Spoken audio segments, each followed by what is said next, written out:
council meeting to order. This is the council work session to order at 6:05. Remember that this is being recorded and live. And remember to speak into your mic so that our transcriptionists can hear us, as well as our audience attending on the live stream or listening to the recordings. So, Sammy, would you like to call roll, please? Yes. We have Counselor Fox, Counselor Engelbretson, Counselor Lehman, Counselor Wells, and Counselor Smith present, and Mayor Bell. We do have a quorum. Thank you very much. This work session is to discuss our water system update, and that will be managed by our city administrator, Mr. Adam Hanks, and our public works director, Mr. Brian Harmon. So I turn the floor over to you. All right. Thank you very much. Got a PowerPoint that we'll throw on the screens, as well as a handout that you already have, and then a 11 by 17 spreadsheet that pretty much will go with slide 5. So I'll go through kind of what we are attempting to cover or planning to cover tonight. And then we'll start ripping through the slides, and Brian and I are both just gonna pop in and answer questions and add commentary that if I miss, he'll grab, and vice versa. So hopefully it's informal. We really want to make sure that we're giving you a good sense of where we are in all things water. So the agenda tonight really is to start with some system history, provide a visual summary of the system layout of the water infrastructure, talk about the 2016 master plan, provide an update on current projects, discuss our proposed system and project review that we want to undertake over the next few months, and then possible outcomes that will come from that review, and then also describe what we think are the next steps for our water system evaluation over the next 3 or 4 months. So that's the goal for tonight, and obviously we would love to have any questions, comments, or anything as we go. So pop them out whenever you feel the need. So we'll go into the slides. Yeah, the system overview. This kind of gives a real high level overview of the history of the water system. And really it's only a few of the major highlights. Obviously, water systems need tending, infrastructure all the time, operations and maintenance, and capital improvements. But this kind of gives a highlights of the water system. And I thought it was interesting that there was a well, the original well that we're still using. I'm sure it's been rehabbed and worked on over the years, but it was dating to 1940. And then having the concept of master plans have been around since the 60s. So we had a master plan in the 66. And then following some major improvements there of the pump station and reservoir, and then the second reservoir. A key one for not necessarily super critical for tonight's conversation, but we'll be soon having more in-depth conversation, relates to that transmission line to Pioneer Valley Estates in 04. And then the last two are the more recent master plans that really have guided some of the more current infrastructure planning and construction projects and related debt service. Next slide is a kind of a visual overview, and this is taken from the 16 master plan. We obviously could, give you better quality stuff if we need to dig into that. And when we do talk specific projects, we obviously will zoom into detail. But this is just a decent view. I've added some circles and some notes on for orientation, where the reservoirs are, where the wells are located, and PVE, just again for more of a future conversation. And then as you see in the key there, we have a variety of pipe sizes throughout the system that serve all of our customers. I don't know if there's anything of note you want to add to that particular. No, just note that a lot of the AC lines have been replaced, and I think we're gonna get into that. So the undersized pipes. This map probably doesn't really indicate where we've increased from 6 inch to 8 inch. And 4 inch to 8 inch. And it also doesn't indicate what material the That's pipes are, correct. right? So That's correct. the type of material drives some of the infrastructure, requirements as much or more so than a need to upsize. So both of those attributes kind of drive, the need for, pipe replacement. One question. Yeah. Yes, sir. We got the big pipe going from well 1 and 2. What is the 5 inch or 6 inch? 6 inch pipe, 5 or 6, the green line. Going the reverse direction? Yeah. Go ahead.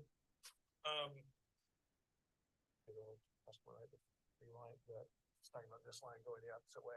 Is it? Yeah, so that would be from,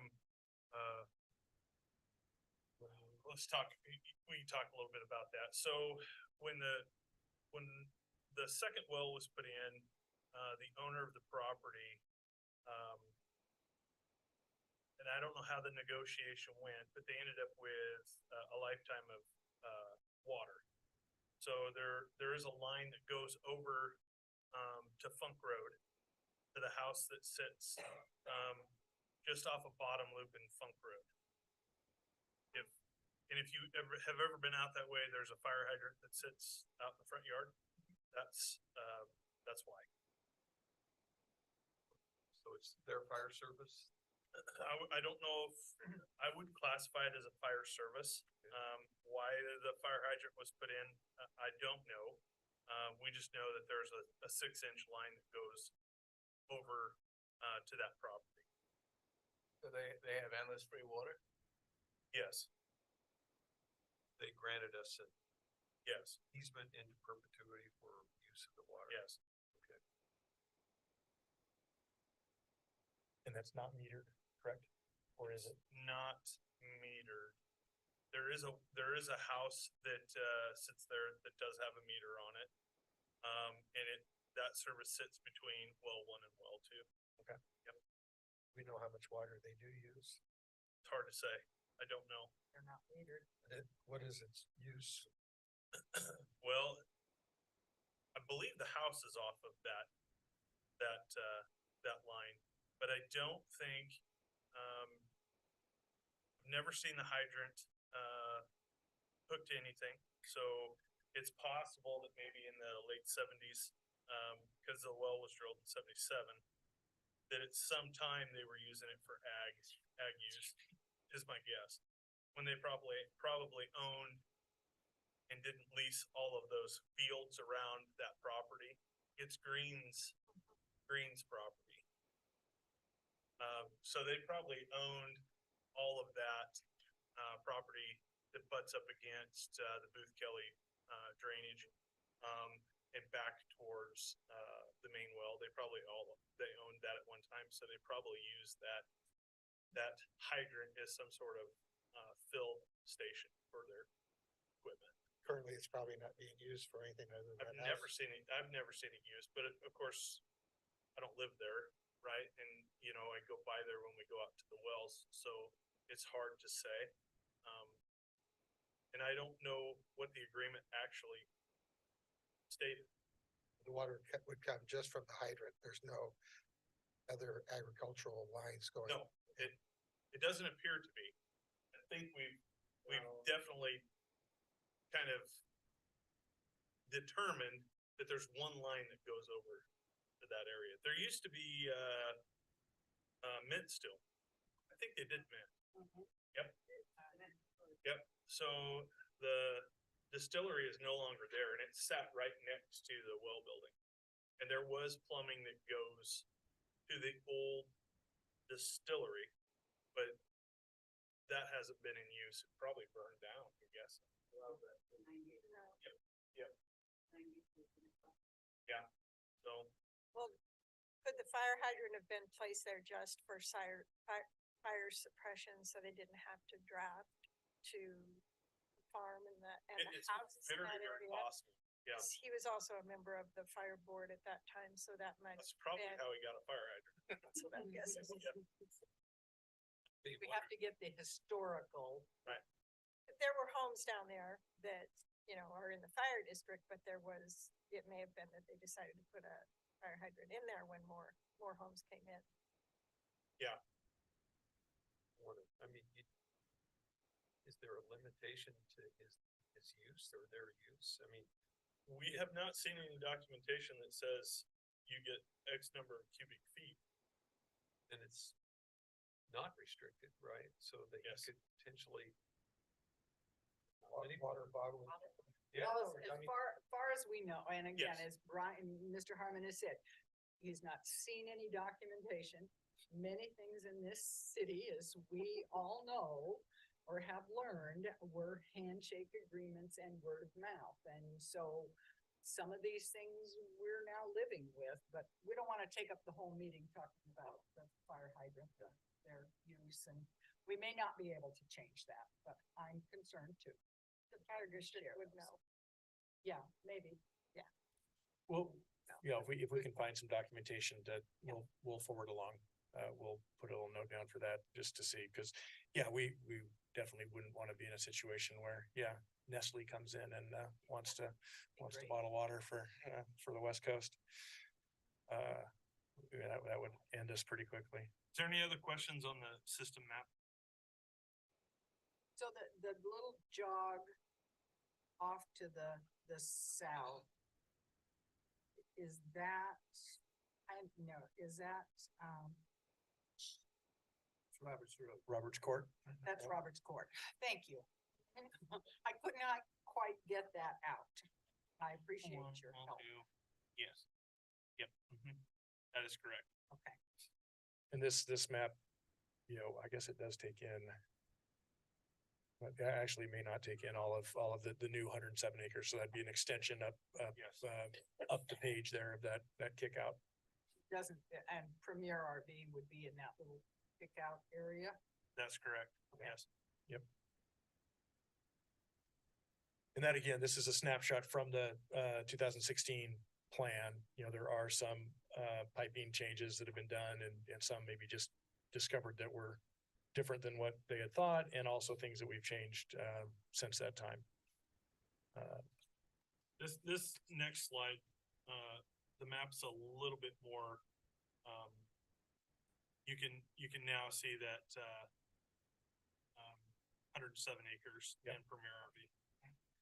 And this one, the master plan is what, 300 pages or so, and I distilled it down to 4 bullets. So, so highly summarized version, but really that's, what all master plans, look at: supply, storage, transmission, distribution. And the 2016 master plan, was really the impetus for, on the supply side, looking at a third well.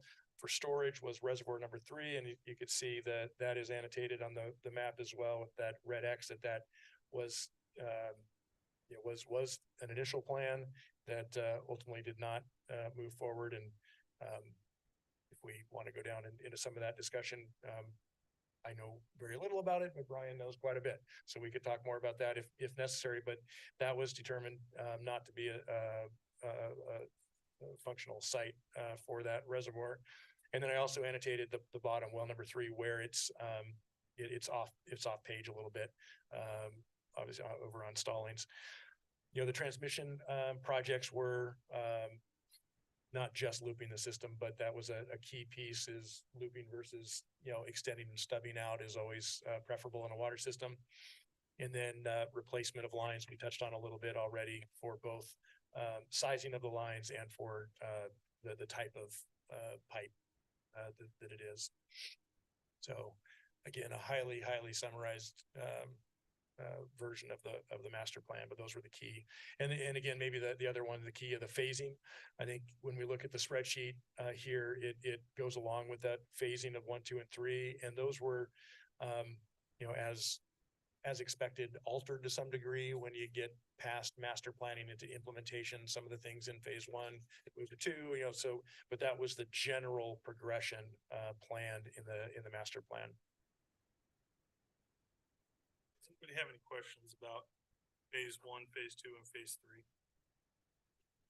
We can talk a little bit more about how we determined, you know, different projects becoming a higher priority during that process. So some of them were moved from phase 2 to phase 1 and phase 3 to phase 2, and then lowered in priority list.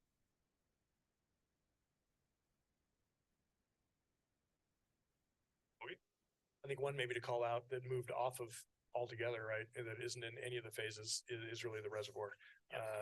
You know, which is, you know, something we'll talk more about when we get further in the slides about, you know, what our needs might be, for the reservoir, both the existing rehab of the existing and, a potential third reservoir. So project status, kind of where we are on this spreadsheet, what is completed, what's in progress, and then what we see as the immediate next steps. And Brian, you want to grab this one? Way more familiar with it than I am. Yeah, so right now we're just finishing up the well 3. Turns out the anticipated flow is much less. Trying to word this right. We're not getting as much water out of the well as we anticipated. So we were looking at, you know, 300 gallons a minute plus, and it turns out that it's 150 gallons per minute. So it kind of, it threw everybody for a loop. We weren't expecting that. We thought we would get a lot more. So it really was kind of the catalyst for why we're sitting here right now and discussing, you know, moving forward, how we're going to prioritize, you know, what's the most important, and, you know, how we can rectify, or do we need to. We're moving forward, hopefully, at the December meeting, ConSource contract, we can move that forward to get the modeling done, to kind of see, you know, is 150 gallons a minute enough for additional supply, or do we need more? And then we can kind of move into a different phase of planning, and that's reprioritizing the capital improvement projects on the water side. So, you know, the issue really was, this is probably close to a natural spot to reassess and kind of do a progress check, partially because of the well. We probably had it been 300, 350, we probably would have just been, of course, giving you general updates, but just plowing forward on the rest of that project, which is the well house, which does the treatment and the transmission line to connect it. The reason we're kind of pausing just a little bit shy, or maybe having this discussion in parallel with that moving forward, is, you know, if that water supply is indeed less than adequate for the future planning, we may want to be reprioritizing the amount of money we have left on that $4.5 million financing that we've done. So we think it's and we've got some more slides to kind of go into that, hopefully to keep it organized. But that's really, as Brian said, that's really the driver, that it was less than expected. We've done a lot of work with Branch and the three of us, including Bert, in working with the well driller to kind of figure out what was going on, why it was. Initially, it was quite a bit lower actually than that. We've did some additional work, or had him do some more development of the site to get us to this 150, 160 range. What makes it maybe not an 3-alarm fire kind of thing, you know, real big alarm bells on the difference between expected and what we've realized, is the 2016 master plan also, its basis was on data that really hasn't been realized, primarily population, right? The growth and future demand has been quite a bit slower than what that plan indicated. And so that's really the reason, and we'll get into it. That's really another reason for the pause, is to, in parallel, do have our water experts do some modeling to really figure out, is supply still an issue, or is 150 actually adequate for the next planning horizon? And is our priority more, along the lines of storage? Capacity is, supply plus storage equals your capacity, pretty much. And so are we better suited to utilize our existing funds and our infrastructure planning to prioritize storage over supply? So that's kind of the spot that we're in right now, and that's why we figured now was a really good time to really have this sharing with you. So not much, obviously no decisions tonight, but there are a few incremental decisions based on kind of this reassessment that we wanted to talk with you about, and I wanted to make sure everybody was comfortable with that reassessment, why we're reassessing, what is or isn't the level of concern that we have on the staff side, that we want to make sure that you're understanding as well. I'll just maybe, go ahead. So just to go back to what I said a few minutes ago about we're finishing up well 3. That's just part of the process. The other part of the process is doing the treatment, getting the transmission line into town, and putting a well building on the site, getting the power to the site, getting SCADA to the site. So there's a lot of other costs that are going to be associated with well 3 and the Stallings property, and getting the water from Stallings to where we're going to hook up into the system near the fire station. Having it actually come online to the system. Yeah. So is there capability of this to go to the projected by drilling deeper on the well? So we did explore many different options with the well driller and the engineers. And what it boiled down to was, we probably just ought to live with the 150. There's plenty of room out there on the Stallings property to potentially drop in a 4th well. So there's some things that we have to do in the meantime. Securing water rights, making sure the water rights, showing the beneficial use for those water rights. So it's just not a matter of, it's a pretty good location for more water, but going deeper not necessarily is the answer, and not going shallower, because there's a lot of water closer to the top.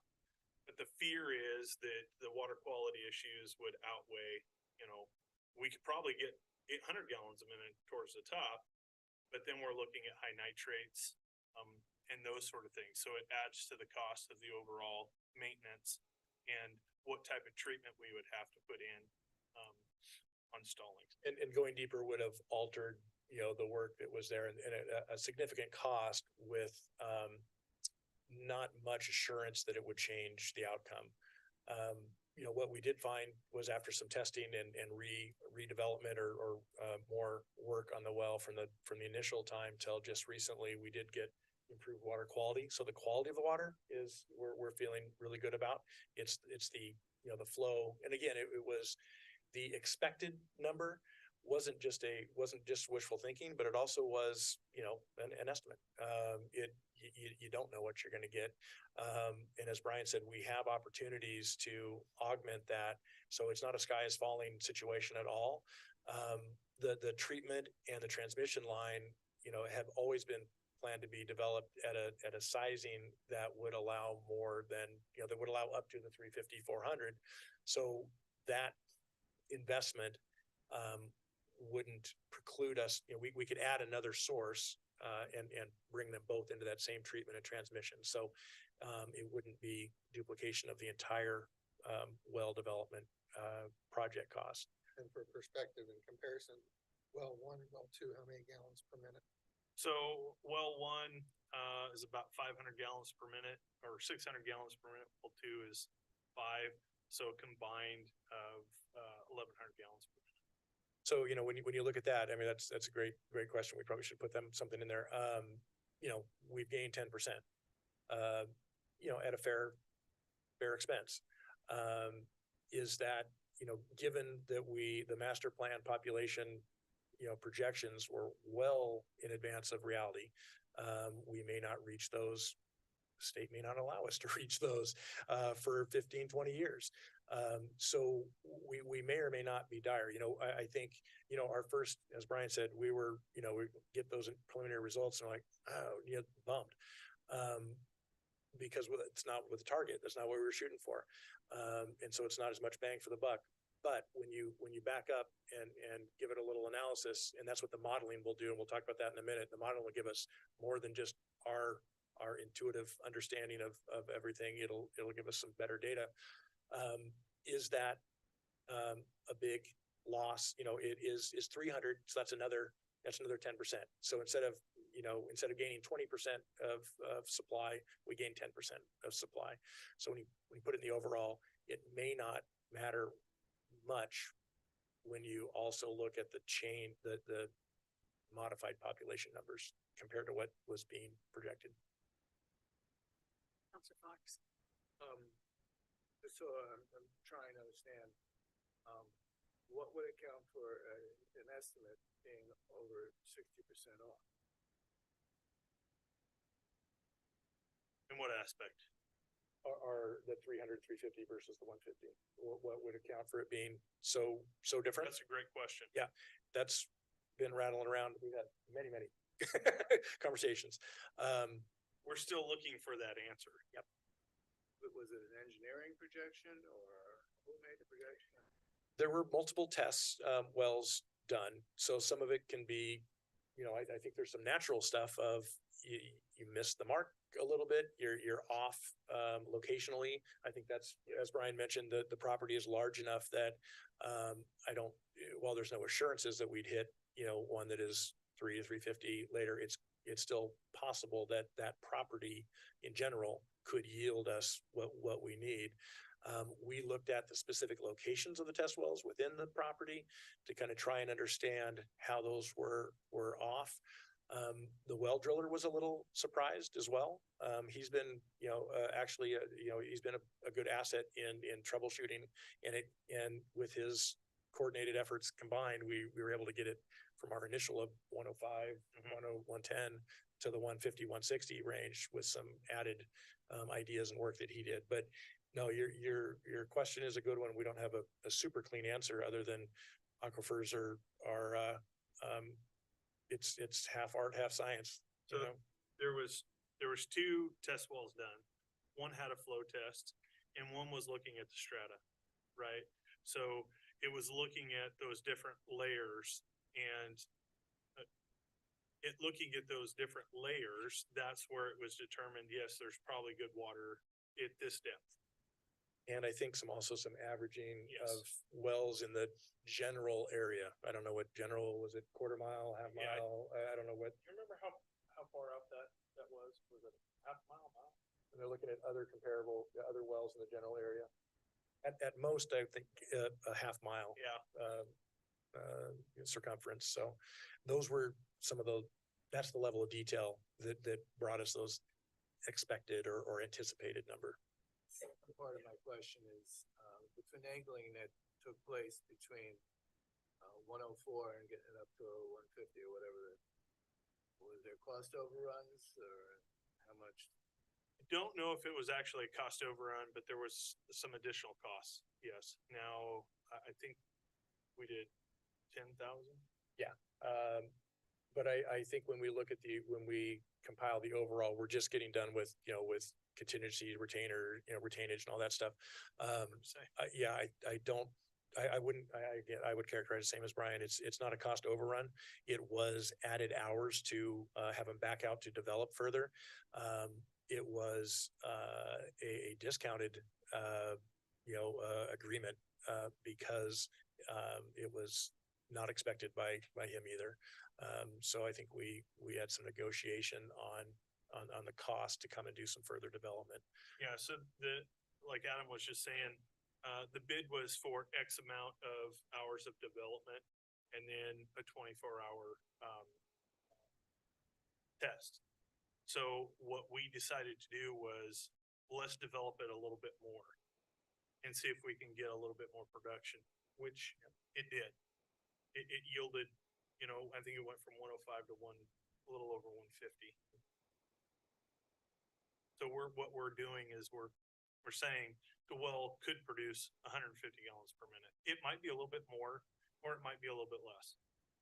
And we had some, there's some video, that was part of the project too, and the video really helped us pinpoint what to do to go from that 105. That was actually really useful, to see the video, and it gave us some clues that there were some things that we could improve on, and that was kind of the strategy conversation with the well driller about how to go about that cost effectively. So, that was, there was the potential or the hopefulness that strategy would actually, pop it open and double it. You don't know. But we did get higher yield and retained the water quality, which shouldn't be lost in the conversation, that the water quality is what we're looking for as well. Has there been any study done as to how the continued gravel mining might impact? I know the aquifer comes from the south and goes to the north, but has there been any questions or identification of that aquifer and whether more gravel mining is going to impact that further down the road? That's a tough question to answer because there's not just one aquifer, right? There's several, right? So, I highly doubt that we're in the same aquifer as well 1 and well 2 is the well 3. There's different layers. Does the mining, I don't have an answer for that.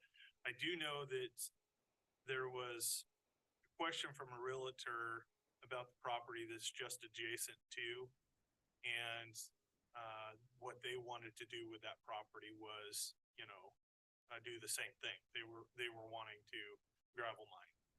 So the question was brought from us to the health authority: is this an allowable use in Lane County? And it turns out it wasn't allowable use, but what OHA said was there really isn't anything, water quality wise. So does it impact? I don't know if you can classify it as an impact to water quality, but maybe, is it robbing from the aquifer? It's possible. I'm not an expert in Or that. redirecting, there's a lot of. When they started, one of the things that, I thought about was to test the quality of the water more often and also the flow, because as that gravel mining came closer, if you didn't have, and that's what I'm just wondering is if the flow starts to diminish in conjunction with more aggressive gravel mining and opening up those aquifers, I don't know if down the road there's a liability or a place where you can say, hey, you're impacting city water and you need to look at it. But if we don't have those records, then we can't go forward with it. So let's talk about well 1 and well 2, because they're the closest to those gravel operations. Don't think we've seen any flow that has been reduced from that impact. I don't know how far away that is. A mile, maybe the most. Yeah. Other thing is we do an annual drawdown test on our level. We have to report that to water resource. So we are monitoring that annually. Actually throughout the year, we monitor that. During the wet season, we do have to monitor that per our permits. So we are keeping an eye on the data. We have to collect that data. But and we haven't seen any negative signs, I guess is the best way to put it. It might be nice to compare, gallons per minute or whatever to how much they grow, like they come across Yeah, into the bottom loop area, which they're getting real close. They're down in the farm field, but if they come up behind, Freedom Lane and Knox Road, then that just, if that's their plan, it would be nice to know if that well is going to be impacted before we spend. We may also need to find out is there anything we can do about it? You know, Right. as you said, that may or may not, you know, I think we have some level of data collection that we do, but, and we can always obviously monitor that, for a lot of different impacts, but,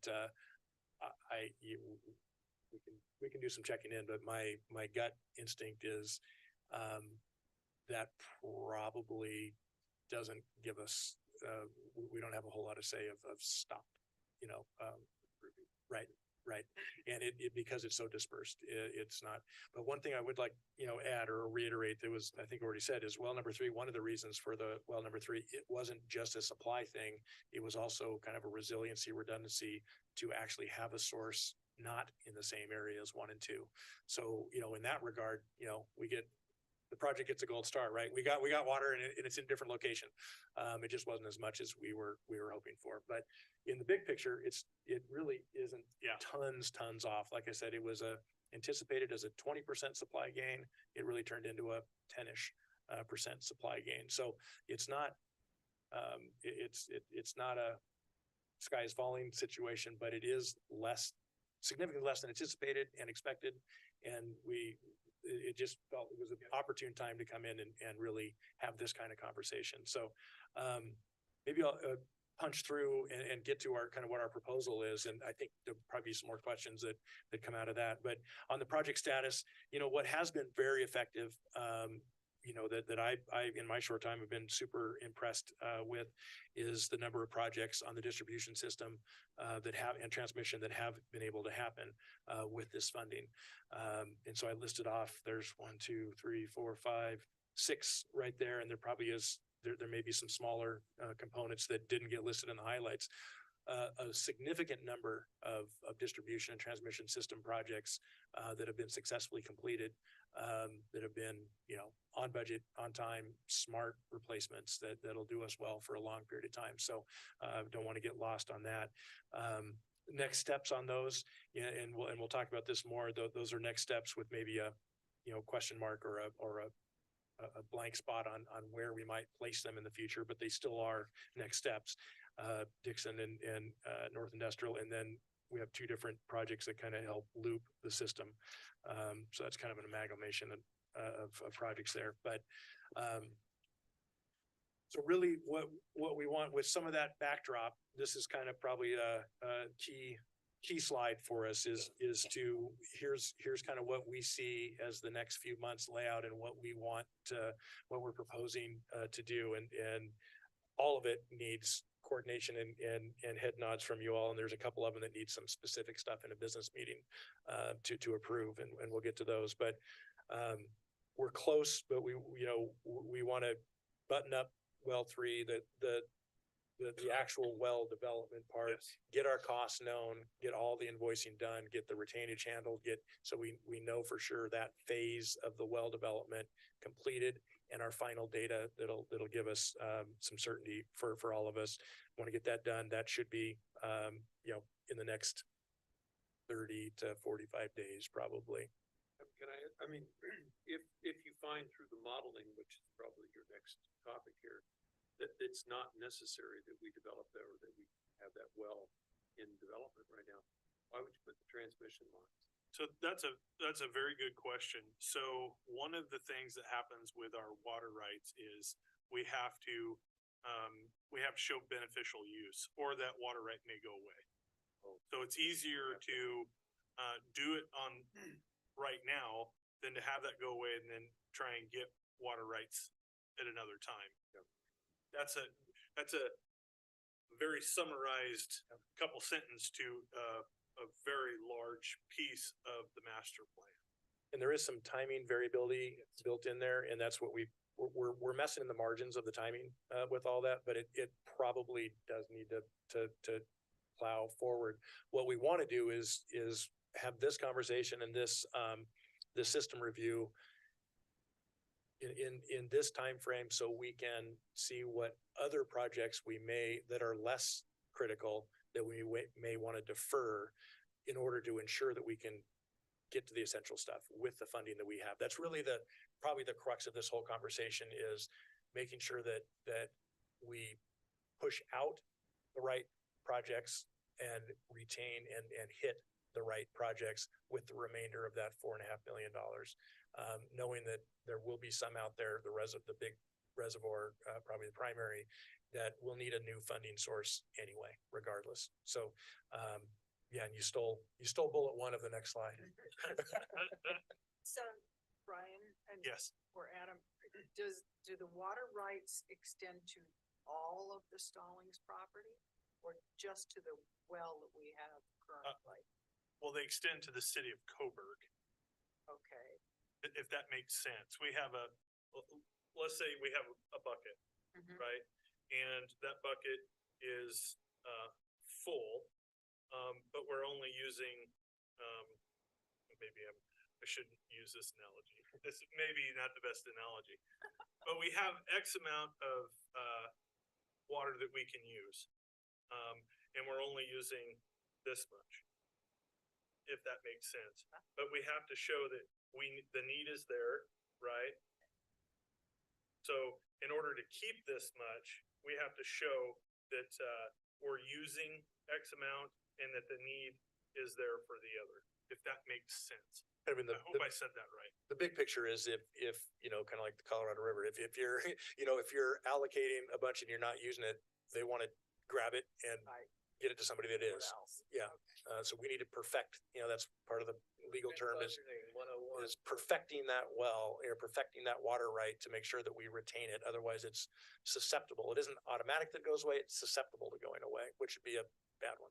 In order to retain that right, you have to build the wellhead, and you have to put You have to use it. transmission lines in. Yep. Yeah. You got to put it to use. Yep.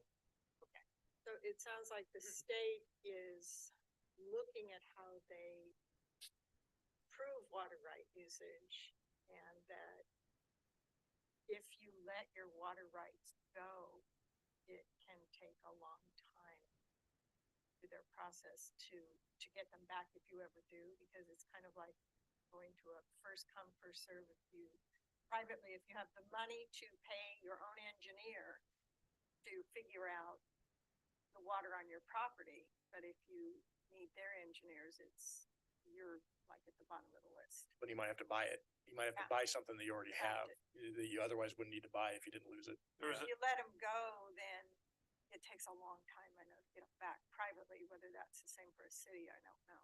So I do have a quick little story about water rights and using water and not using it. When I was in Eastern Oregon, we had, what was referred to as, I believe it was well for emergency well. That well could produce 250 gallons per minute. We never used it in the 12 years I was there. We never used that water. The well needed a new sanitary seal. The well building was dilapidated. There was no SCADA hooked to it.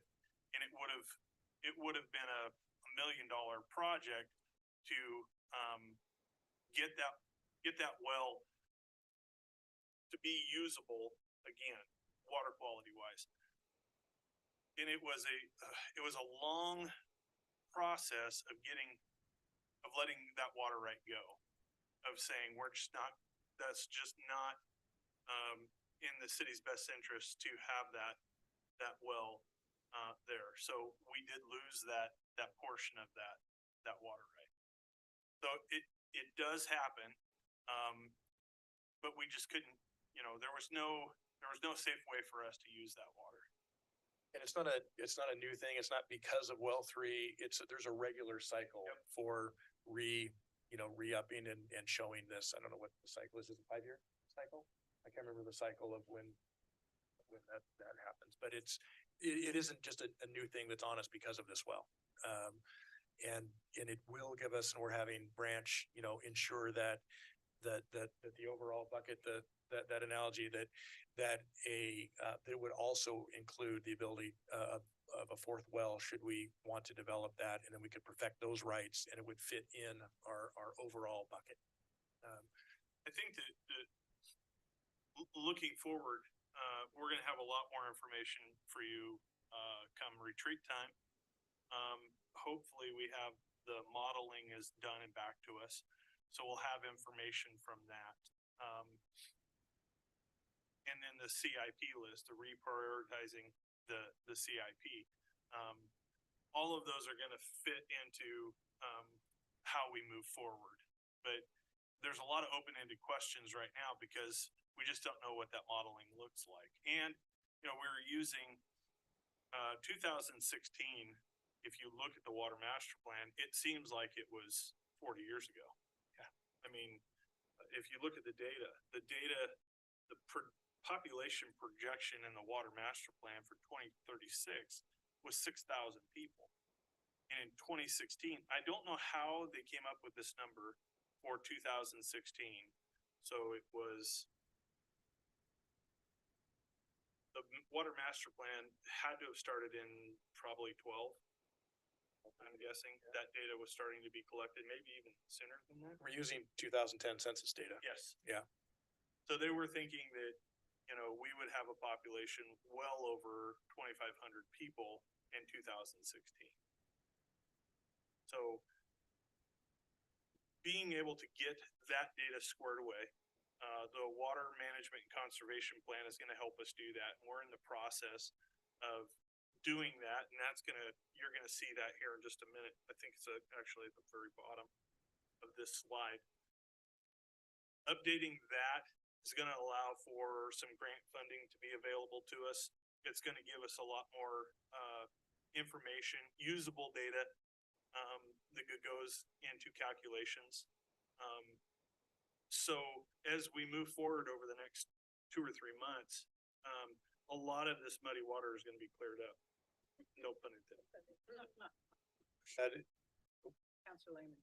So do we have data that shows what our annual use of water from wells 1 and 2 is versus what the production capacity is? So if you're thinking of oil, we know what consumption of oil is in the United States, and we know what the production is, and it's probably relatively equal, because we're not going hungry for oil and we're not storing it. So what are we doing that with our water?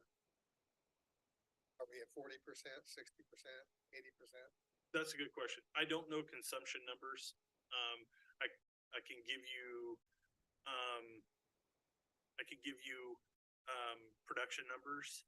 I have 2022 in front of me. I just haven't tallied those numbers Not up. necessarily that. 2021. I think at some point in time, to find out, are we using 40% of what our production capacity is? Or are we using 60 or 80%? Right.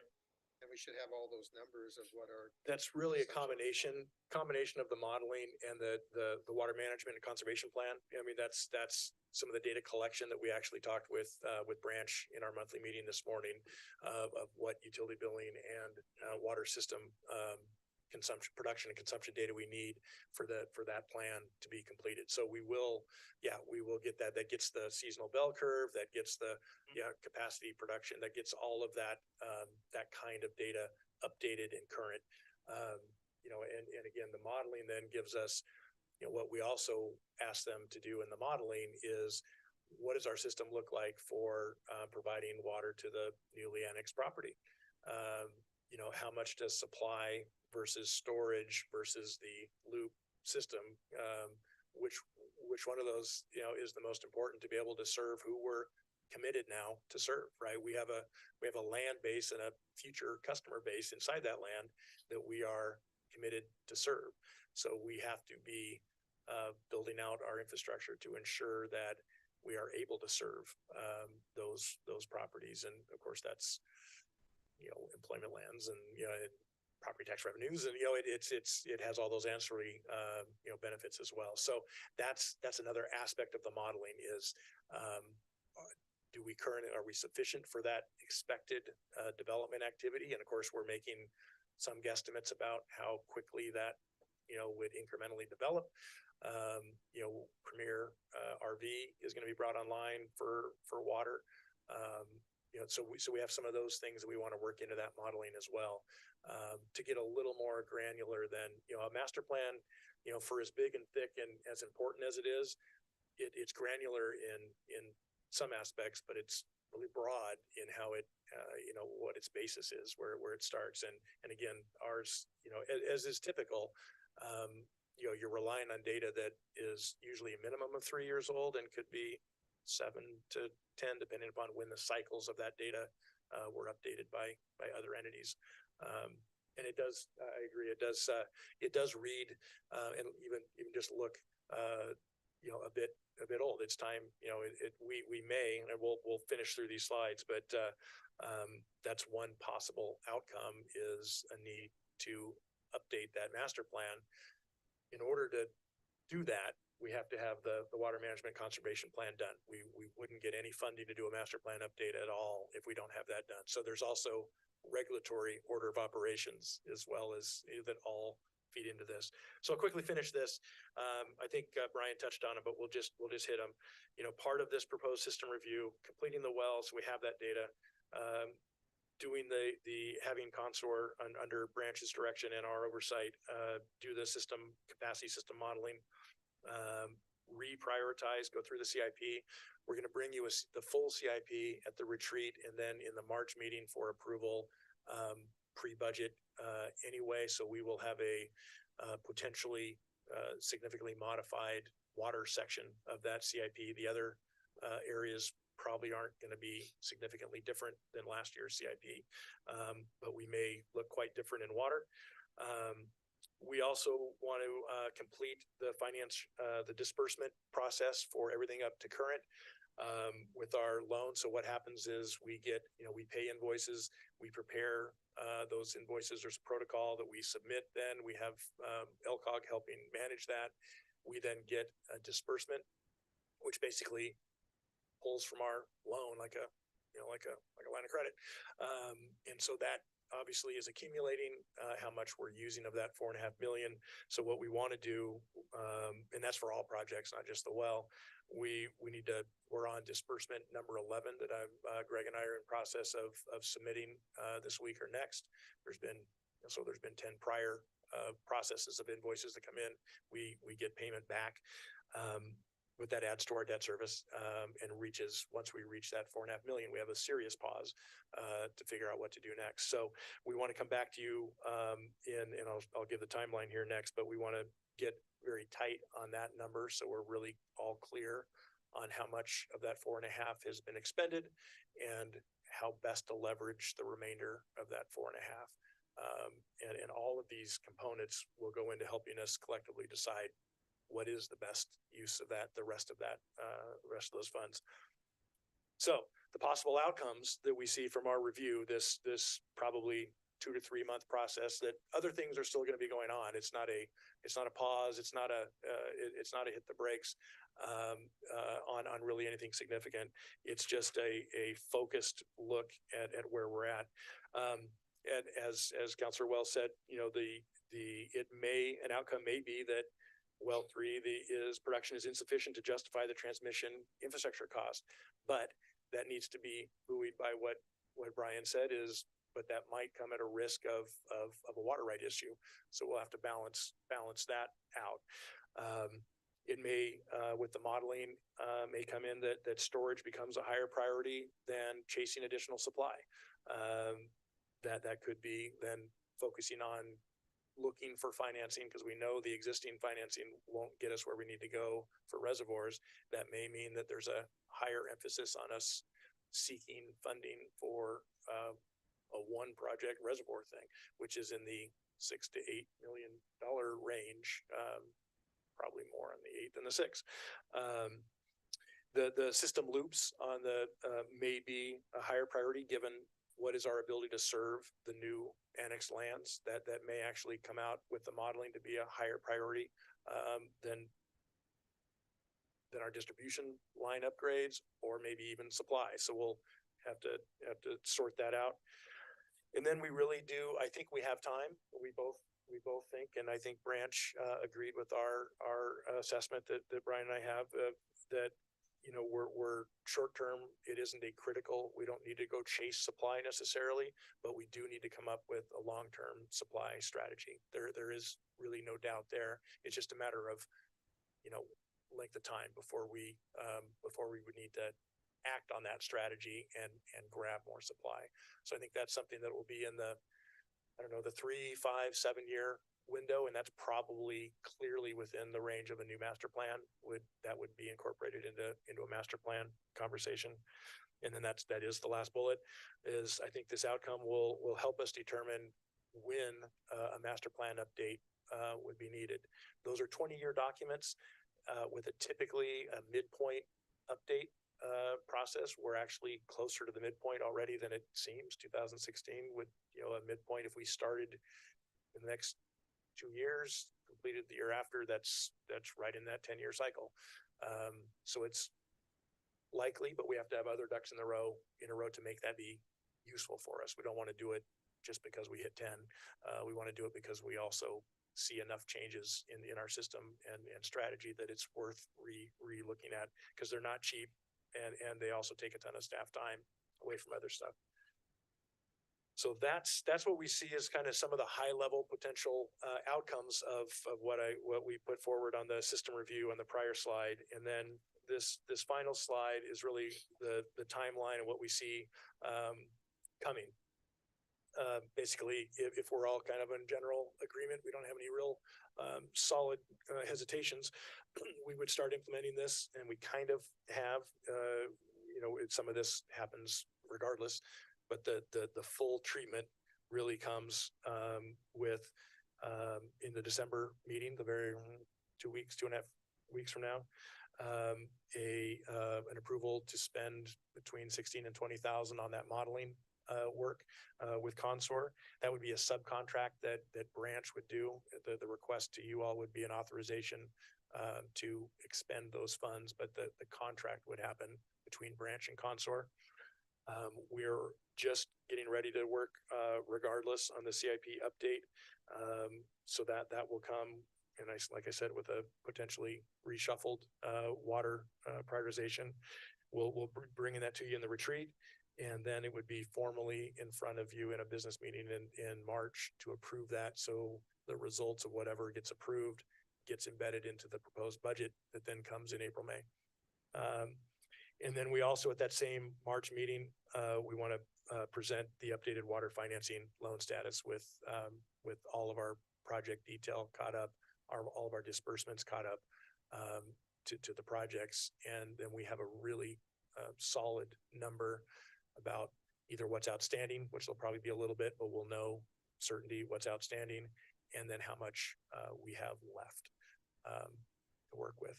And those obviously links with the CIP heavily, because we can't put CIP projects together that we don't have funding for. Well, we can. We will just identify them as unfunded, and they'll be in future years. But Question. Back to the conversation that we might lose water rights if we don't get it in production. Is it possible to research that a little bit more with the office that would make that decision, to have a meeting with them to tell them what our situation is and what our options and thinking are, find out if they actually will say something we don't know, to say, yeah, we can reserve your right based on this information with your proposal. yeah, that's being done. That's already progress. Branches takes the lead on that, and they are working on all of those water rights, and we're providing documents and data and all that for That those. could mean that we wouldn't lose our water rights, so we could make the decision. We within this window, we're fairly confident that we'll have that information, exactly what you're describing of knowing. Saying maybe we don't want to go forward with the transmission lines, you know, if we get assurance that we won't lose our water rights based on our situation. Yeah, so timeline wise, that information should be back to us. Modeling should be back to us before anything would go to construction, as far as the treatment and the transmission line. Yep. So there is a pretty good window of time that we could make that determination between now and then. the remainder of the well project is, like I said, we're kind of operating in the timeline margins on that. We're not significantly altering it, but we are nudging it out far enough to have all that information prior, and we'll clearly be, bringing that back to you all before that is done, and we'll have a better lay of the land to make that call. Because there are several, there's some other, like I say, there's some other positives for connecting it. But we need to weigh that against what other, needs for the remaining funds are. And it may be that the needs for the remaining funds don't overtake that, in kind of the ranking of things. And that still is the smartest thing to do with our current funds. But we'll see how much, what the risks associated with that are of doing it or not doing it. Just real quick, I mean, what is it, do we have to share the results of that modeling with the state? I mean, what if the modeling determines that we don't need that third well and that wells 1 and 2 are more than sufficient to last us forever? It would seem, if I'm the state and I find that out, I'm saying shut down number 3 because we can use those water rights over here in Harrisburg or wherever they might need it more than what we do. I'm not sure it works that way. Okay. I don't think it works that way. I will say this about water rights. You have to go to college a long time to really understand what water rights are all about. So it's my opinion that we let this process kind of play itself out and regroup once we have more information. Because right now we're kind of basing a lot of information we're sharing with you on things that are going to happen here in the very near future, right? So what we're trying to do is to give you a snapshot of where we're at, what we're looking at for the near future, how much money we have left, what projects are still out there dangling, and really trying to, we talked about this a little while ago, not hitting the pause button, but maybe stepping on the brakes pretty hard and saying, okay, hold on here, right? Let's circle the wagons and see where we're at. Really looking for alignment, and not making a decision, that we don't absolutely need to make before we have, a comfortable amount of information to help us make that call. And we think now's the right time for very minor movement of project, either completion, start, engineering, all that stuff. There's room in there to have this 2 or 3 months where we ensure that we have the data and the information we need to give, when we go through all the water projects, we can give a very educated pro and con, rather than saying, okay, we think this is, our outcome we're going to see, so we better plow forward, or we're under the gun to plow forward. We're not currently under the gun to do anything. So it feels like the right time to get this modeling done, get some resorting done, and share with you in 2 months, 2 to 3 months, what we've learned and how we've interpreted it and how we put it forward in a proposed plan for you to do what you're doing here, is to ask questions, poke holes at. So hopefully the questions you're asking, they're perfect questions, because that's what we're trying to gather, so we can make the right calls. I think it would be, and it kind of piggybacks on what Alan said, that may be something that I have enough information to make you dangerous, basically. But I think it would be good. It sounds like things are changing at the state as to how water rights are going to be granted. So I think it would be a good question to ask them, how do you prioritize who gets water rights? Because my fear is if we let them go, that it would be hard to get them back, but I'm not sure how they're prioritizing it. I mean, agriculture doesn't have their own set. Golf courses aren't separate from them. I'm not sure at this point how they decide who gets water rights. Maybe we should we could probably have a whole work session on Yeah, water rights, yeah. but But it would be nice to it- know how the state is Sure, going sure. to prioritize who is allowed water rights in the future. So what we're the not basis talking is. about new water rights for the city of Coburg. We're talking about transferring water rights, Okay. if that makes sense. So we had a well, that wasn't in use. So the water rights to go away take a while, right? So the PVE water, that had some water rights. We're not using all of the water rights that we have for well one and well two, right? So that's that bucket. So what we're trying to do is, transfer water rights to this new well, right? If that makes sense. That makes sense. Okay, so like I said, there is a lot that goes into water rights, and maybe I'm not the right expert to give you guidance on water rights. So I just think this is a new well, but not new water rights. We're taking. That's existing exactly right. water Correct. rights. that. We're, that we're, makes Didn't know that. we're certifying that this well, the water in this well legally is protected and falls under the city's overall water right. Because there is excess capacity from what we currently have and registered, this one comes in and gets registered and is part of that overall allotment. And there's still, I think there'll still be some remaining after that. So yeah, I don't know necessarily that the state is doing water rights differently necessarily. That may be true. That isn't what's going on here in our conversation. We're not saying that it's being handled differently than it used to be.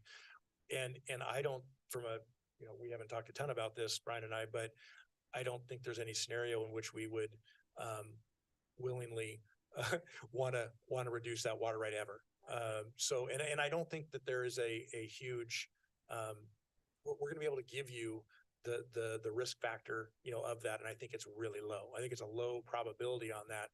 We just have that in process right now. So it's yet another thing that we almost have the answers, of certainty that we have in the short window that we will have them before we need to pull the trigger on any infrastructure, expenditures that relating to it. So I think all of this will kind of sort itself out.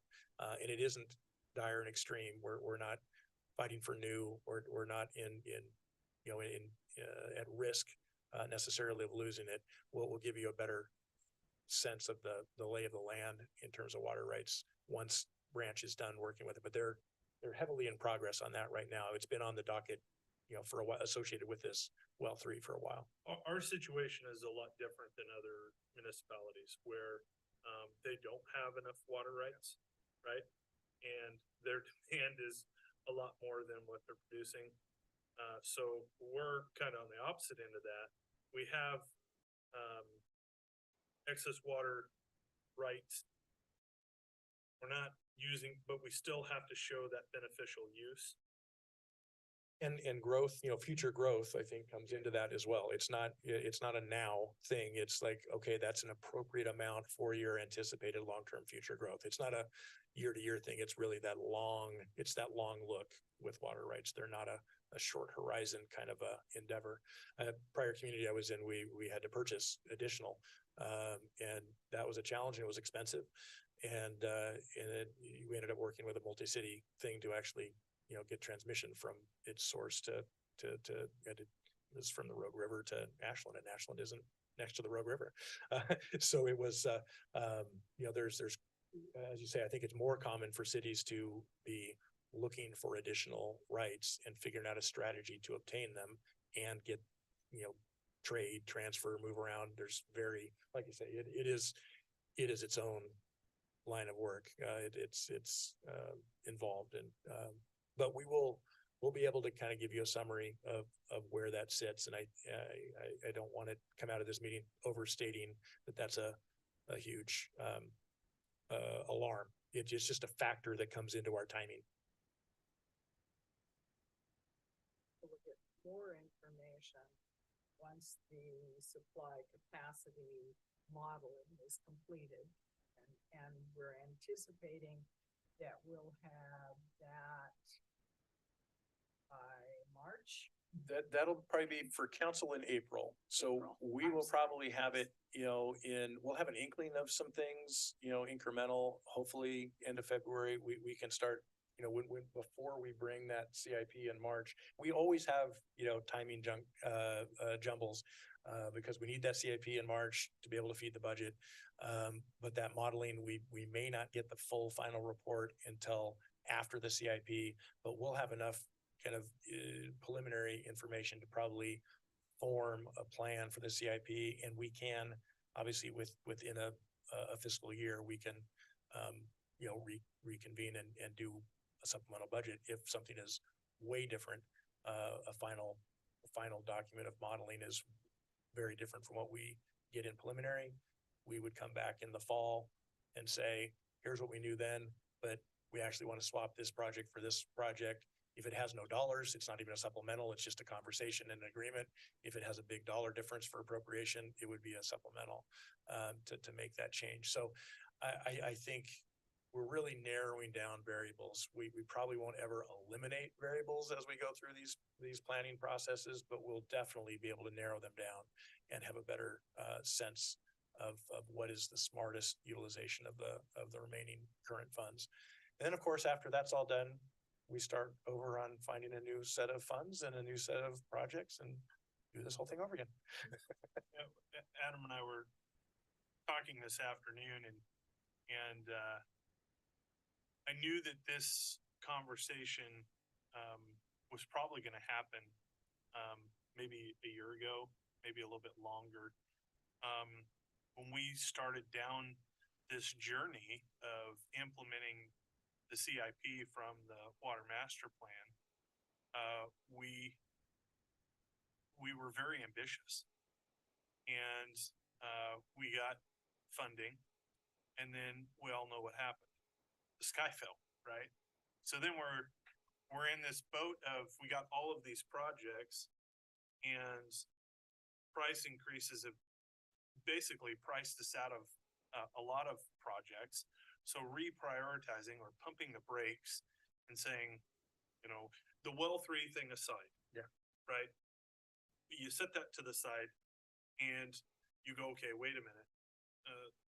The bucket of money is almost empty, and we have this list of things that we still want to do or need to do.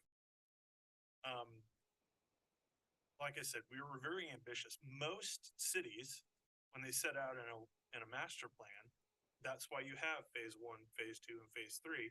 And there's years associated with that. We didn't really associate any years. We just went, we're going for it. And we hit the gas pedal and away we went. So along the way, we found the pitfalls. And, one of the big pitfalls was COVID. And it really threw us for a loop. We had the funding. We knew what we needed to get done. All the estimates were there. So now we're through that, and now we have to figure out, what are we going to do next? And how do we get the best bang for our buck? And then you bring that well 3 back in and say, okay, now we got to deal with this. And I think, like Adam said, the time you guys meet in retreat and the time we put the budget together, we're going to have a lot more answers. Will it be total clarity? Probably not. I just don't think we'll get 100% clarity, but we might. Never is. It's a plan. Yeah, right. It's just a plan. But We did talk a lot about prioritizing and phasing in council. And at that point, our best strategy was do the well. And if the hope was that it would, but thinking, well, that will address our anticipated future supply issues. But we've known also that a 3rd reservoir was still in the plans, but as I recall, and y'all can correct me if I'm recalling it wrong, we deliberately said, we're putting that off into into phase two or perhaps even phase Yeah, three. the price tag for that third well Was is just. Astronomical. Yeah. Did I say well? I meant reservoir, sorry. Bummer, they're both number three. Yeah. Yeah. Maybe. That was a big bite, and we thought, well, we need to do these other things Yep. and then come back to that. So there's a couple of those projects that were in your handout that are close to being done with design. So they will be shovel ready. The manuals will be ready. If funding becomes available, we can put those out to bid and get those done, right? Dixon Street. And the Dixon Street is removing moving the 12-inch onto Dixon and out of the alleyway of, that runs up through by the Matthews house to Pearl Street. Right, so there's a 12-inch AC line that runs up that alley. We want to get rid of that, get it off the inventory and tie back in, to Coleman Street.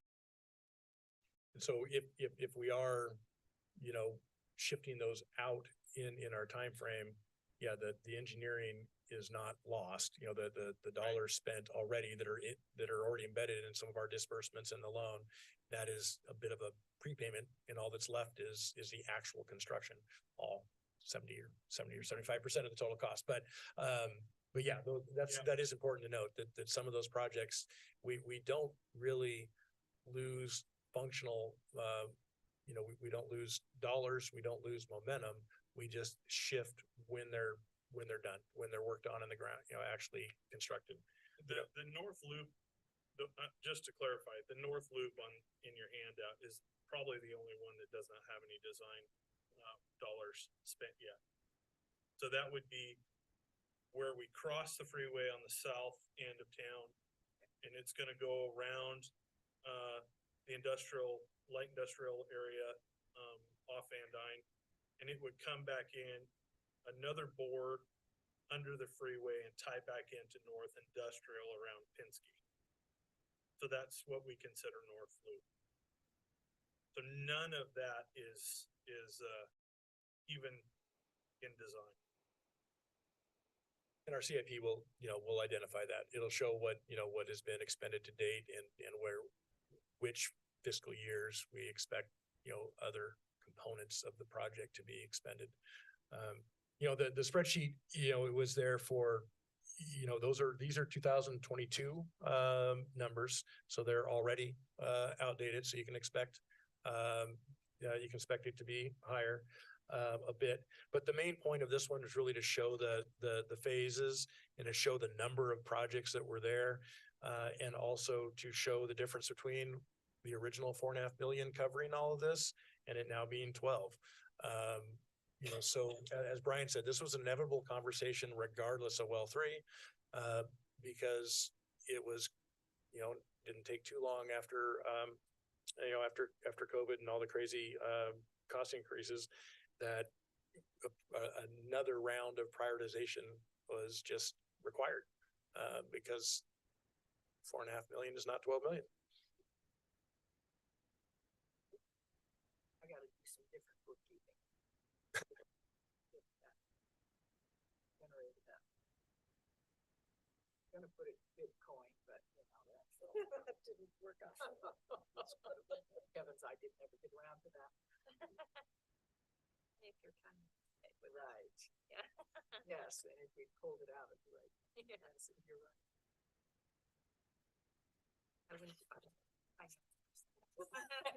Well, I never did either. I couldn't understand it, so it was it was well beyond me. It's like, I don't get it. Again, as we talked about financing and the money not covering all the projects, there clearly we're always, ear to the ground and connected with the regional solutions with others about, and the other agencies contact us about opportunities, and are aware, I think, due to some really good work that predates me for sure. That is an asset that we have for awareness of at least our major issues, if not. Courtney from Regional Solutions, called me last week, 2 weeks ago, maybe. Rep Conrad was putting together something for the short session, coming up in February, and looking for, it wasn't sure if it was more a narrative and a story to tell about the need for finance, infrastructure financing for small cities, because most of Representative Conrad's region is small cities, similar in size, or similar need, similar situations as us. I had met with him three months prior, so he kind of knew a little bit. I kind of told him what our issues were. And so Courtney immediately, when Rep Conrad put it out to saying, I need some examples, from cities in the region in the $1.5 to $2.5 million range, of infrastructure projects, and a quick little narrative about the need. So Courtney called me, and I was able to just, put together some information, send it along. So those are, those are out there. Those relationships matter. And this particular one may or may not bear any fruit. The short session's a hard place to look for, large infrastructure packages. And I don't know if the strategy was telling the story to prime the pump for a full session ask. I know the League of Oregon Cities Conference was heavy, on infrastructure financing for primarily for smaller communities. I went to a small city networking thing that started one day, at the very beginning of a day, and it was that and public safety, policing were the two hot button items with all of the majority of the discussion in that small city network. So this isn't unique. Everybody is wrestling with this. And there may be, there will be some avenues for us to pursue. But it will, our best current strategy is to be as smart as we can with this plan, this pot of money, and still be on the lookout and advocating for future rounds. These projects, as you said, that are already engineered, basically are shovel ready and to go. That puts us in really good stead for when the monies come up. You're not then going, oh, there's this money and now let's figure out. No, we've already got them. Yeah. So that's terrific. Yeah. Some funding sources have a real long prep, real long on ramp, and some show up with really short term and they need to be expended by a certain date, or they have very narrow constraints. And if we have this and we have one that can plug, we'll throw it in there.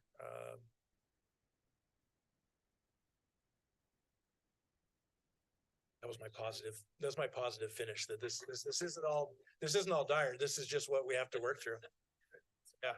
Just an observation. It's surprising to me how much percentage of the total cost for engineering, survey, and inspection. It's about 17% of the total.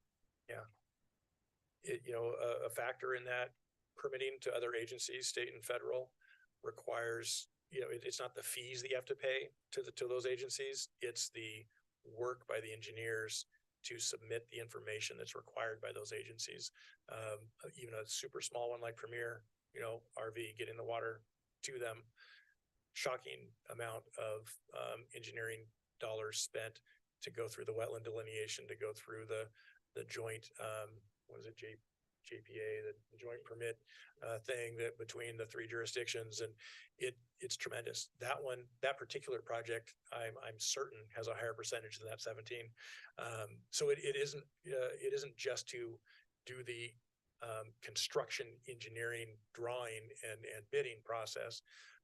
It's also to do all the work that the other agencies require to even get the approvals to then get to that stage.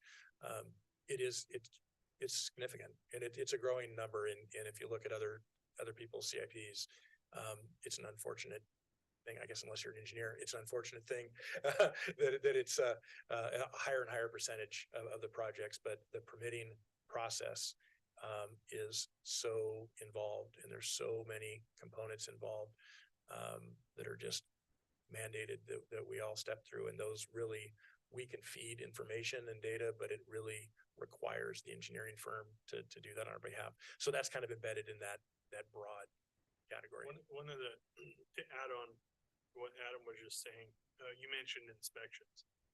And one of the things that we have kicked around upstairs is, well, maybe we should do inspections in-house, right? And keep that, instead of paying the engineers to have somebody there inspecting projects, maybe that is something that we should take on. There's a lot, it's really easy for me to sit here and say, oh, we could do that, right? There's a lot that goes into it, but in the future, as we develop public works, it is probably something that we will look at doing to cut those costs down, because inspection costs are a big part of that 17%. In some categories, I think we'll be better suited to take on first than others. I think you've talked, water might be a natural first look. Some of the transportation street projects might be later, that we have to get staff that's, conversant in that, not expertise, but they have to have a background to be able to do it. Cause what we don't want is to inspect something and have it, miss some things, so there's value in the quality of the inspectors that are doing that. And we have to make sure that if we take something on, that we're doing it equal or better, at an equal or lower cost. The objectivity because you're in-house. Right. Yeah. Or just miss something, that comes back to bite us in maintenance, in 5 years instead of 15, that's a bummer, weighing all that, but it's a good conversation, and Brian's been looking at which ones are the appropriate ones to take a first, run at. So I think we'll see some of that. Additionally, for us, for engineering, I think another thing that we're consciously working on is, the general engineering services, not project engineering, but just having them be our city engineer. There's certain things that don't get billed to projects. They're just, when they're involved with us with general engineering issues, we're taking a little more proactive approach to, handling as much of that in-house and really looping us in and saying, okay, is this, instead of, running it through branch and doing it, we're making a conscious effort of the three of us, and then sometimes Megan on development as well, to huddle up and say, okay, if we're 0 for 4 on having an answer, then we could go to branch. But if we're 1 or more having some, or at least we can constrain what we ask branch for by virtue of huddling up. So I think some of our general engineering expenditures you won't see it here because they're not associated with projects necessarily, but we're conscious of that. We're conscious of the overall cost of engineering on our operations. Revamping things internally, I think you probably won't see it in front of council, but on the back end of everything, we're looking at how can we save money, right? And that really is the bottom line. Where can we not scamp on the preventative maintenance stuff, not scamp on level of service that we have? Where can we reduce service levels and still have the trust of the city council and the citizen, right? So those are things that we're looking at internally to not have to grow the crew size in the immediate future, but project out, this might have to happen this time. So there's a lot of things that we're doing inside and looking at those short-term, long-term, mid-term costs. And I think over the next 12, maybe 24 months, you're going to see a lot of difference in how we operate. And I think it's going to be for the better. I really do. I think a silver lining of some of that is also building the capacity of our team, the expertise, what our team is capable of doing in-house. And I think, I think the overall take is you can contract out and you have experts and they might always be more of an expert than we are, but nobody is gonna care as much. And so that, that's a balancing factors. You want the combo, because we have to deal with the long-term impacts. The third party team doesn't say that they're not professional. They are, they're great. But there's a balance so that where we can grab on, gain capacity, gain some expertise in-house. We also have the most ownership of the long-term care of what we're looking at and what we're building. So I think it's fun, and I think we've got some things brewing. And the only other question I have, it's not a project question, but it's a water question and it's a expenditure question. Maybe you just plan to do this at the next council meeting, but in the last meeting, Greg had a slide of the revenue versus expenditures of the water, and they were off 334,000. You said there might have been a column missed. Did you have a chance to look that up? And That was my slide, so I won't put my error on Greg. And I sent out an email on that one for follow-ups, and that was actually the sewer fund. And what I had done was I had taken the revenues. There's 2 or 3 revenues in that fund, and there's not too many expenses in the sewer fund. The capital isn't huge, and I just listed them. And you're right, I didn't. You added them up, and they were off. And I went back and thought I missed one side or the other.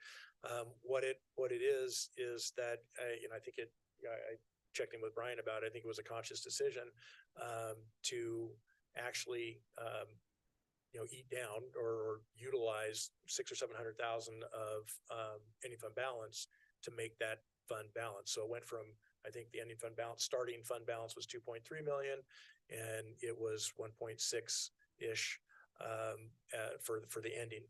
So that is in lieu of revenue that was utilized. I mean, in that case, it's the fund balance was plugged in as kind of revenue to make that balance.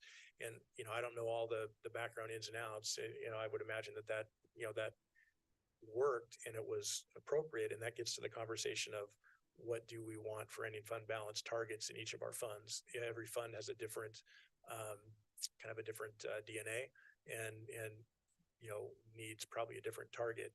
And that one may have been running, a buildup of ending fund balance that didn't need that level of fund balance. I haven't kind of done the background work on that, but that was the reason for the slides being off. Was about almost 700,000 was kind of plugged to the revenue side that was actually fund balance. And of course, it's now 1.6 million fund balance, or at least it was at the end of projected to be. You can only do that a couple more times if you do it that way. So it's definitely one that we have to look at and see what we do long term there. And as you recall, the main driving expense in the sewer fund is debt service.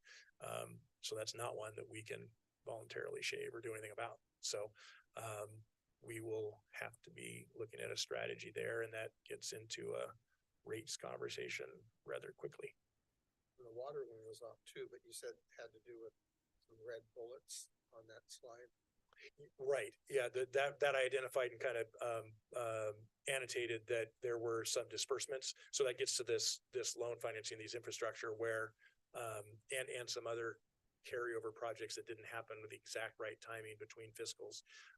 And hopefully that will be tight. Well, not hopefully, it will be tightened up when we provide you the real tight accounting of the disbursements and our loan, where we are in the status of our loans. And so that, coupled with the actual current performance of the fund, will give us a real tight understanding of where we are. Thank you. Yep. Really working, I think, with, I know we're working to tighten up our financial reports and making them more meaningful and with less shift in it, if you will.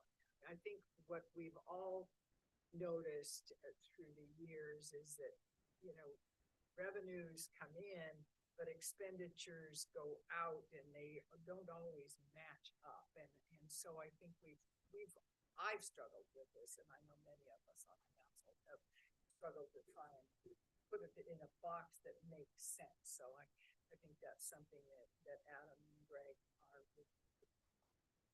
And capital projects are always challenging, because when you project them out in a budget, you're making your best estimate about when the engineering's done, when they go out for bid, when the construction happens, and what the duration of that construction really is. What do they run into in the field? What contractors actually have slots open, how busy, and that's a statewide problem that I heard from somebody at the state level present, that there is a shortage of public sector contractors there, and so they get booked, and you plan out and you go, okay, that'll take this long, and you put it into that fiscal year, and all of a sudden you're only getting engineering done that year when you thought you had engineering plus, and so then you rebudget, and then you have a carry forward, and so there is a lot of tracking of that fund balance that can end up being larger than your target, because you couldn't spend the money that you wanted to spend it, but there just wasn't a contractor to do the work yet in that time frame. And so then you manage and roll it forward. So I think, hopefully we'll develop a mechanism that helps us in parallel to kind of the traditional quarterly financial reports, to be kind of a CIP tracker, to kind of see where those movements, because they happen. There's no way to do a CIP that doesn't have fairly decent movement between fiscal years for a lot of different reasons, but some regulatory takes forever to pull a permit that we thought we either didn't need or would be really easy to get, and that could bind up 6 months just like that. So, but yeah, that was, I think I annotated on the water side. It's primarily due to our disbursements. We expend it, we pay the bills, we apply to get that money back on our letter of credit. It takes, all in all, it's probably a 8 to 10 week, cycle to get those. So it depends on where that falls in the month and the quarter about what the reports will look like. But we're also looking at much closer to real time.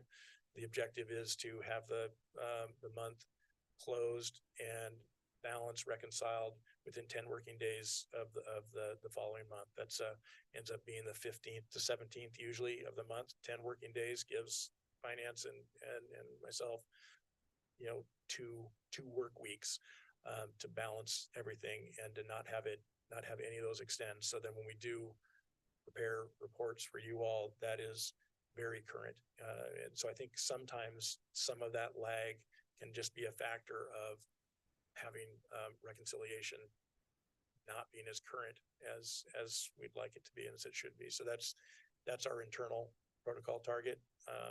And we will be getting there.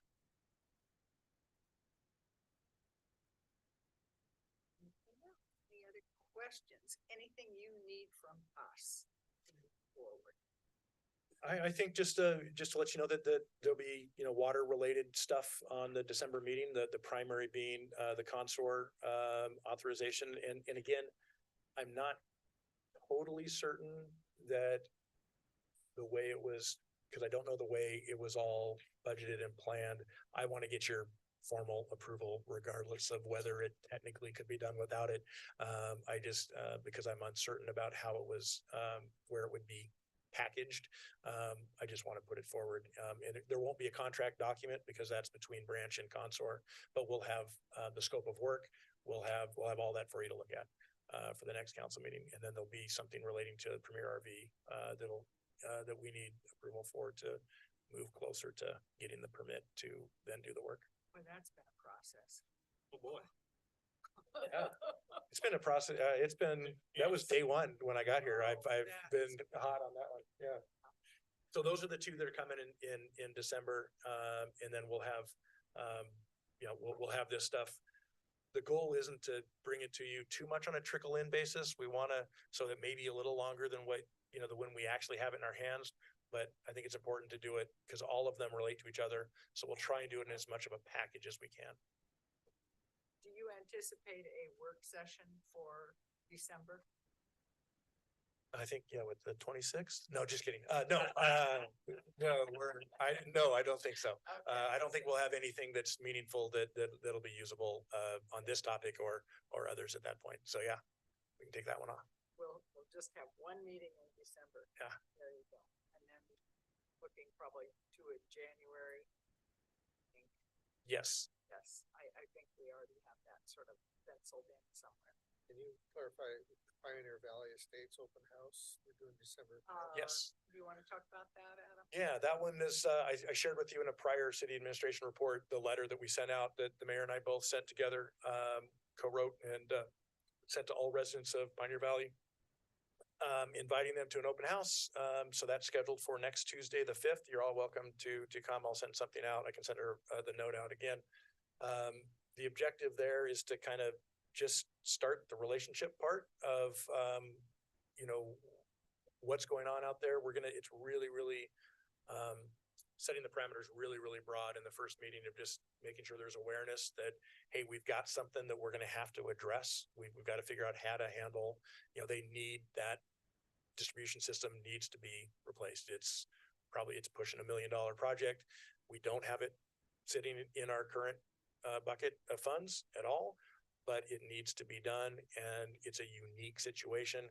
And really, the point of the open house is gauging interest from those that live out there that are customers of ours, and just getting the conversation started. So there's not much in terms of substance. It's really a starter kit of, you know, finding out who shows up for one.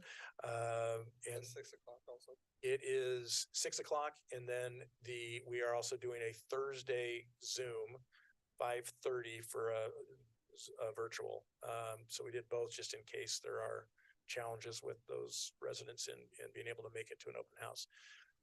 I have no idea what we'll get, but we'll start meeting people and meeting those, and hearing their concerns. We can guess at them, but it's better to hear them.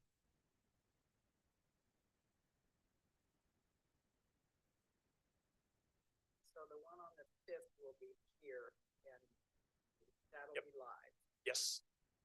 That's next Tuesday. And the following one, I need to get these on. I think it's the same week, the Thursday, so the 5th and the 7th, and the 7th is 5:30 and it's a Zoom. The in-person one on the 5th, you said is at 6. Yes.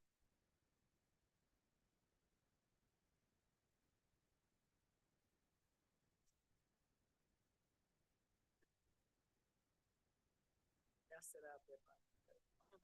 We have a tentative but almost solidified. I think we're pretty well set on a holiday party date as well in December for staff and council together to celebrate a bit.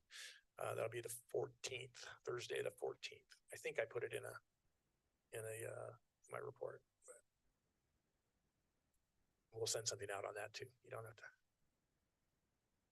mark it down yet. Since we're doing calendars. We have a date for the Transportation Safety Ad Hoc Committee.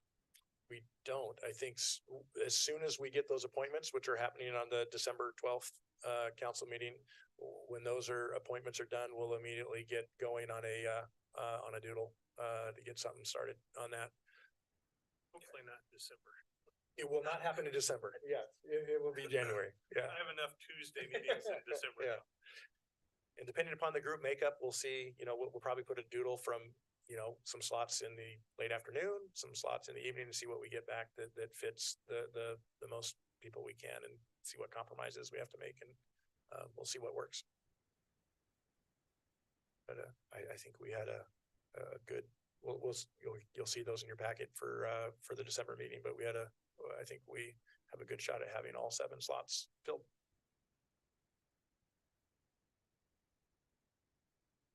So we may have to do some alternates, so if Right. some people can't be there at a particular meeting, then we can plug somebody Yeah. else in. Slightly maybe overfilled, which is a good problem to have. Great. Yeah. Absolutely great. All right. Anything else for the good of the order? Otherwise, I'm adjourning this meeting at 7:40.